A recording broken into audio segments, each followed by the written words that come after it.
Hello दोस्तों, कैसे हैं आप लोग। स्वागत है आपका साइमा जुटेक चैनल में। तो चलिए हमारे आज के जो क्वेश्चंस हैं उनको हम क्या करते हैं, सॉल्व करते हैं। ठीक है, चलिए।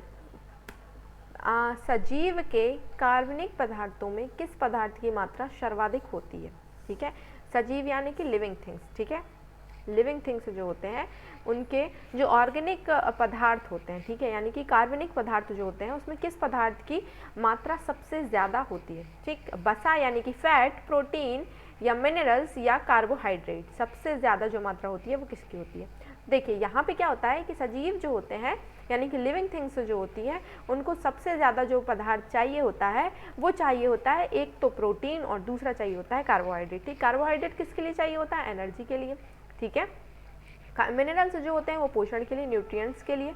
ठीक है, और वसा भी एनर्जी के लिए होता है। ठीक है, वसा भी किसके लिए चाहिए होता है, एनर्जी के लिए चाहिए। तो प्रोटीन जो होता है ये क्या काम करता है, ये जो डिफेक्टेड सेल्स होती हैं उनको सेल की मरम्मत करने के लिए काम में आता है। तो अगर हम यहाँ पे क्वेश्चन का आंसर देखें तो यहाँ पे होगा प्रोटीन। ठीक है, यानी कि जो प्रोटीन होता है वो क्या काम करता है, सेल की कोशिकाओं की मरम्मत करने का काम करता है। तो सजीवों के लिए जो ऑर्गेनिक कंपाउंड होता है, जो कार्बनिक पदार्थ होता है, वो सबसे ज़्यादा मात्रा जिसकी होती है वो होती है प्रोटीन की। ठीक है, किसकी होगी, प्रोटीन की सबसे ज़्यादा मात्रा होगी। ठीक है, चलिए नेक्स्ट पे आते हैं कि लीशमानिया ट्रॉपिका में कौन सा रोग होता है। ठीक, निद्रालु रोग या काला आजार या ओरिएंटल शोर या पेचिस।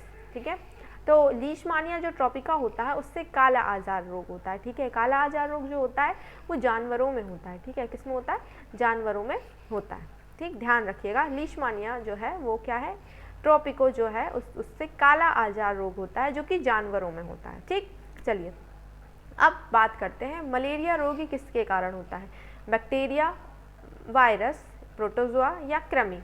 ठीक है, तो अभी मैंने आप लोगों को बताया था इसके पहले वाली जो हमारी क्लास थी उसमें मैंने बताया था आप लोगों को कि क्षय रोग किसके द्वारा होता है। तो जैसे कि क्षय रोग जो होता है, क्षय रोग को हम टीबी बोलते हैं। ठीक है, टीबी बोलते हैं।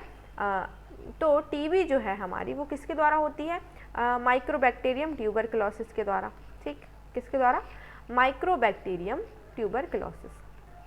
तो माइक्रोबैक्टीरियम ट्यूबरकुलोसिस के द्वारा जब होती है तो इसमें क्लोसिस यानी ये माइक्रो बैक्टीरियम यानी बैक्टीरिया है जो माइक्रो यानी बहुत छोटा सा बैक्टीरिया है उसके द्वारा होता है। ठीक है, तो टीबी जो होती है वो किसके द्वारा होती है, बैक्टीरिया के द्वारा होती है। अब मलेरिया की बात करें तो मलेरिया एक जो होता है, मलेरिया रोग जो होता है वो होता है किसके द्वारा, फीमेल एनाफिलीज यानी कि मादा एनाफिलीज मच्छर के काटने से होता है।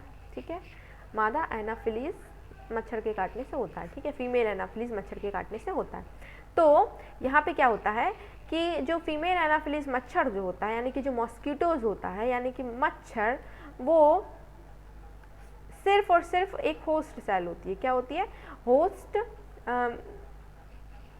सेल। ठीक है, होस्ट सेल हम इसको क्यों कहेंगे, क्योंकि यहाँ पे क्या होता है कि जैसे कि देखिए एक पूरा का पूरा साइकिल चलता है, मलेरिया की एक पूरी की पूरी साइकिल होती है वो चलती है ना। कैसे चलती है वो मैं आपको बताती हूँ। क्या होता है कि एक मॉस्किटो है, ठीक है, एक मच्छर है, ठीक है, उसने किसी संक्रमित व्यक्ति को यानी कि किसी मलेरिया संक्रमित व्यक्ति के हाथ में क्या किया, उसने वहाँ से खून को अपने में खून को सक किया। ठीक है, अब क्या होता है, ये एक मॉस्किटो है जिसने क्या किया, मच्छर ने ये पूरा का पूरा ब्लड जो है वो ले लिया है ना। अब ये इसकी लार से डंक के थ्रू इसकी लार में जाएगी और लार में जाने के बाद में यहाँ पे इसकी जो इंटेस्टाइन होगी उसमें क्या होगी, यहाँ पे जो प्लाज्मोडियम, ठीक है, जो प्लाज्मोडियम है वो है मलेरिया का रोग कारक। ठीक है, ये रोग फैलाता है।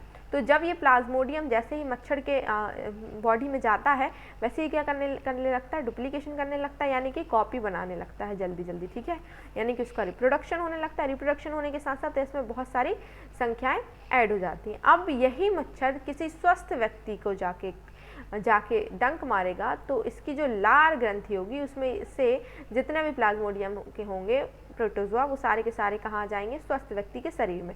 अब जब स्वस्थ व्यक्ति के शरीर में आएंगे तो क्या होगा कि स्वस्थ व्यक्ति की जो स्मॉल इंटेस्टाइन होती है, ठीक है, यानी कि छोटी आंत जो होती है, उस स्मॉल इंटेस्टाइन में पहुंचकर वो फिर से क्या करेंगे, रिप्रोडक्शन यानी कि अपने नंबर्स को बढ़ाएंगे, ठीक है, नंबर को क्या करेंगे, बढ़ाएंगे। और जैसे ही अपने नंबर को बढ़ाएंगे वैसे क्या होगा कि कोई दूसरा मॉस्किटो आएगा तो वो फिर से इसको क्या करेगा, पिक करेगा, और पिक करके जो ब्लड होगा वो ब्लड के थ्रू प्लाज्मोडियम को अपने में बॉडी के अंदर ले लेगा, होस्ट सेल बन जाएगा, और फिर जाके किसी दूसरे स्वस्थ व्यक्ति के शरीर में उसको ट्रांसफ़र कर देगा। तो ये जो साइकिल है ये क्या होती है, चलती रहती है, ठीक है, ये जो साइकिल है ये चलती रहती है। तो हमारा मेन क्वेश्चन क्या था यहाँ पे कि मलेरिया जो होता है वो किसके कारण होता है, तो वो होता है एक प्रोटोजोआ के कारण, ठीक है, किसके कारण होता है, प्रोटोजोआ के कारण, ठीक।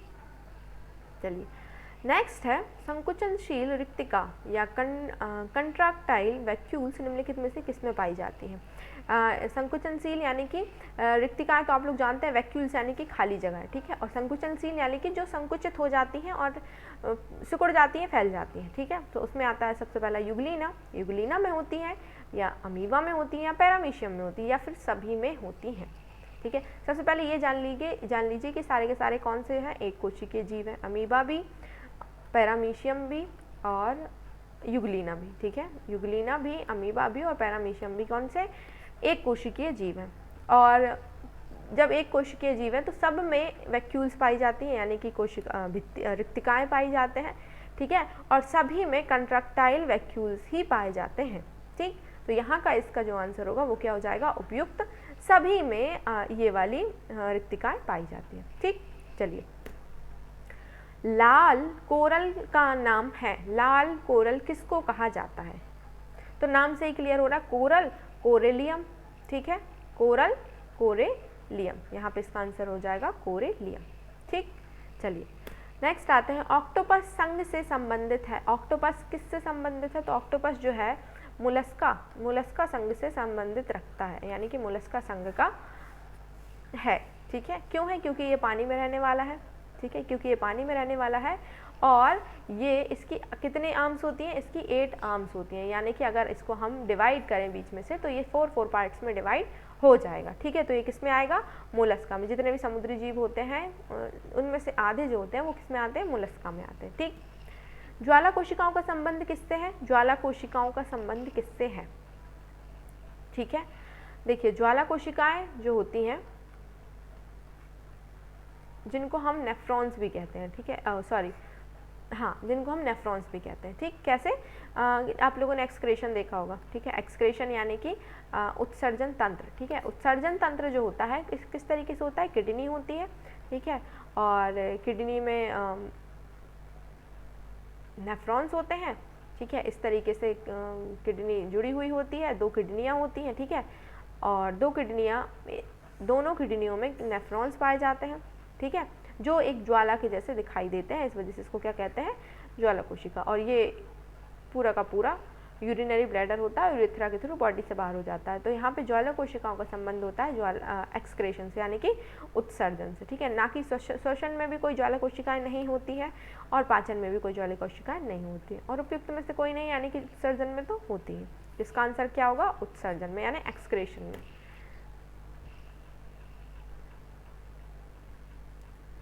एस्केरियासिस एक रोग है, ठीक है, जो निम्न में से किसी एक कीड़े के कारण होता है जिसे मनुष्य के लिए रोगजनक माना जाता है।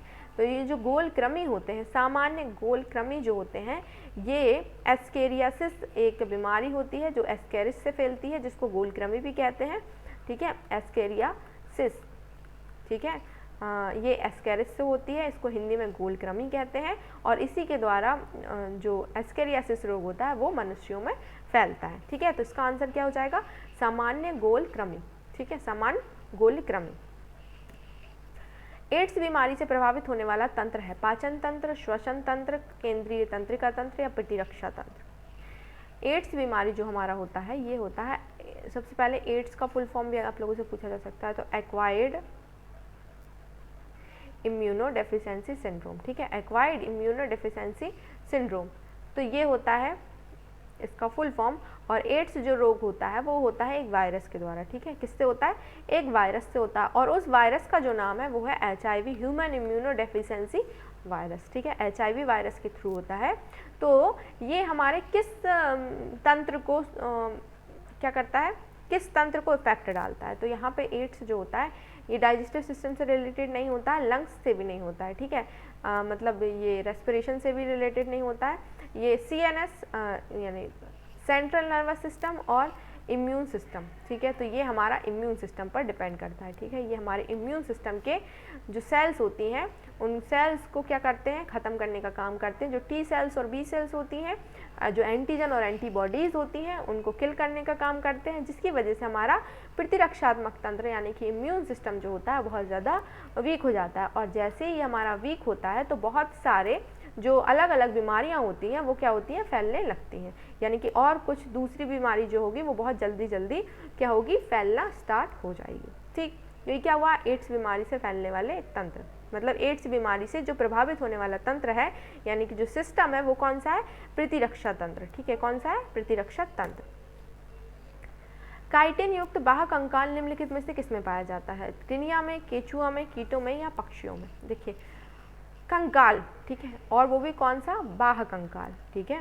कौन सा कंकाल, बाह्य कंकाल जो होता है वो किस में पाया जाता है, तो टिनिया में तो नहीं होता, केचुआ में भी कंकाल नहीं होता है, पक्षियों में कंकाल होता है, कीटों में कंकाल होता है, ठीक है। अब कीटों में और पक्षियों में से किस में बाह्य कंकाल होगा, तो ध्यान रखिए, आप लोगों ने ध्यान दिया होगा, जो इंसेक्ट्स होते हैं, जो कीट होते हैं, उनके ऊपर की जो चमड़ी होती है बहुत ज़्यादा मोटी होती है, क्योंकि उनके ना जो काइटिन होता है, ठीक है, जो काइटिन युक्त जो कंकाल होता है वो किस में होता है, कीटों में होता है, ठीक है। किस में होगा, कीटों में, यानी कि इंसेक्ट्स में होता है, ध्यान रखिएगा।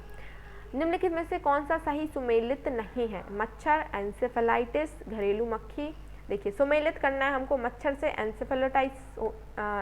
एंसेफेलाइटिस होता है, या घरेलू मक्खी से एंथ्रेक्स होता है, ये भी होता है। मूसक, पिस्सू, ब्यूलोनिक प्लेग, मूसक यानी कि चूहे के जो कीड़े होते हैं, जो पिस्सू होते हैं, उसकी वजह से प्लेग रोग होता है, या फिर खटमल से गोनेरिया रोग होता है, ठीक है। तो निम्नलिखित में से कौन सा सही सुमेलित नहीं है, हमें यहाँ पे रॉन्ग सुमेलित को ढूंढना है, ठीक है, यानी कि रॉन्ग पेयर जो है उसको क्या करना है, ढूंढना है। तो मच्छर से एंसेफेलाइटिस होता है, घरेलू मक्खी से एंथ्रेक्स रोग भी होता है, और जो जैसे कि मैंने आपको बताया कि जो चूहे होते हैं उसके जो पिस्सू होते हैं उससे प्लेग रोग भी होता है। खटमल से गोनेरिया रोग नहीं होता है, ठीक है, खटमल से क्या नहीं होता, गोनेरिया रोग नहीं होता है। तो इसका आंसर हमारा जो होगा वो क्या हो जाएगा, खटमल गोनेरिया, ठीक, क्या होगा, खटमल गोनेरिया, यानी ये जो सुमेलित है वो एकदम सही नहीं, ठीक। वयस्क मानव मादाओं में ऑक्सीटोसिन का काम क्या होता है, ठीक है, हम यहाँ पे ऑक्सीटोसिन की बात करते हैं। ऑक्सीटोसिन हार्मोन होता है, ठीक है। ऑक्सीटोसिन इसका स्रावण आगे पिट्यूटरी से होता है, स्तन ग्रंथियों को की वृद्धि को उत्तेजित करता है, या पिट्यूटरी को उत्तेजित करता है ताकि वेसोप्रेसिन का स्रावण हो सके, या फिर ऑक्सीटोसिन के द्वारा प्रसव के दौरान गर्भाशय में जबरदस्त संकुचनशीलता आती है। देखिए इसका आंसर क्या होगा, हमारा डी वाला। देखिए क्या होता है कि जब जो एक फीमेल होती है यानी कि मानव मादाएं होती हैं, जो फीमेल्स होती हैं, उनमें दो हार्मोन्स होते हैं जो मेल की अपेक्षा अलग होते हैं, ठीक है। कौन कौन से, प्रोजेस्टेरोन, ठीक है, प्रोजेस्टेरोन और एस्ट्रोजन, ठीक है। प्रोजेस्टेरोन और एस्ट्रोजन जो होता है वो अलग अलग होते हैं। जो एस्ट्रोजन होता है ये मेंस्ट्रुअल साइकिल को कंट्रोल करता है, और प्रोजेस्टेरोन जो होता है ये प्रेगनेंसी को क्या करता है, कंट्रोल करने का काम करता है, ठीक है, प्रेगनेंसी के लिए माहौल बनाता है, मतलब या हम कह सकते हैं कि जो प्रेगनेंसी के लिए जो जो चीज़ ज़रूरी होती है वो प्रोजेस्टेरोन रिलीज़ करता है, ठीक। तो यहाँ पे क्या होता है कि वयस्क मानव मादाओं में ऑक्सीटोसिन जो होता है उसके ऑक्सीटोसिन के द्वारा प्रसव के दौरान गर्भाशय में ज़बरदस्त संकुचन उत्पन्न होता है, ठीक है, यानी कि जब प्रसव होता है, ठीक है, ये प्रसव के समय पे यानी कि जब डिलीवरी का समय होता है उस समय पर ये ऑक्सीटोसिन रिलीज होता है, जिससे दर्द कम होता है, और जो गर्भाशय होता है वो क्या होता है, संकुचित होता है, बहुत ज़्यादा संकुचित होने लगता है। संकुचित होना यानी कि जब उसको गर्भाशय को जब संकुचित करेंगे तभी जाके जो बच्चा होगा वो क्या होगा, गर्भाशय से बाहर निकलेगा। तो इसको संकुचित करने के लिए ऑक्सीटोसिन का यूज़ किया जाता है, ठीक। डार्विन के फिंच पक्षी किस एक का उत्कृष्ट उदाहरण है, ऋतुपरक प्रवास, परजीविता या योजी कड़ियाँ। डार्विन का जो फिंच पक्षी है वो तो यहाँ पर आंसर होगा अनुकूली विकिरण। ठीक है, अनुकूली विकिरण यानी कि जो विकिरणस होती हैं यानी कि किरण होती हैं, उनका बहुत अच्छा उदाहरण क्या है, फिंच नाम का पक्षी। ठीक है, फिंच नाम का पक्षी है जिसकी चोंच थोड़ी छोटी सी होती है या लंबी सी होती है। ठीक है, तो डार्विन ने एक फिंच नाम के पक्षी बताया था। इसमें क्या हुआ था, अनुकूलन विकिरण के कारण इनकी जो चोंच थी वो उनकी चोंच में बहुत ज़्यादा डिफरेंसेस आ गए थे। ठीक है, तो वो जो डिफरेंसेस आए थे वो किसकी वजह से आए थे, अनुकूली विकिरण की वजह से आए थे। ठीक, बाकी के जो क्वेश्चन है वो मैं आप लोगों को कल की क्लास में समझा दूंगी। ठीक है, और आप लोगों को और कुछ नहीं समझ में आता है या फिर आपको ये हमारी वीडियो अच्छी लगती है तो इसको शेयर भी करें अपने दोस्तों के साथ में जो आपको पटवारी की प्रिपरेशन कर रहे हों, ताकि उनको हेल्प मिल सके जनरल साइंस के क्वेश्चंस को रिवाइज करने में। और हमारे एप्लीकेशन में जनरल साइंस हमारे एप्लीकेशन में पटवारी के सारे पटवारी का पूरा कोर्स अवेलेबल है। तो अगर आपको कोई क्वेरीज हो इन सब चीज़ से रिलेटेड तो हमारे डिस्क्रिप्शन में व्हाट्सएप नंबर भी दिया गया है, टेलीग्राम का चैनल भी दिया गया है, आप उसको ज्वाइन करके सारी की सारी इन्फॉर्मेशन ले सकते हैं। ठीक है, चलिए हम मिलते हैं हमारी नेक्स्ट क्लास में, तब तक के लिए जय हिंद।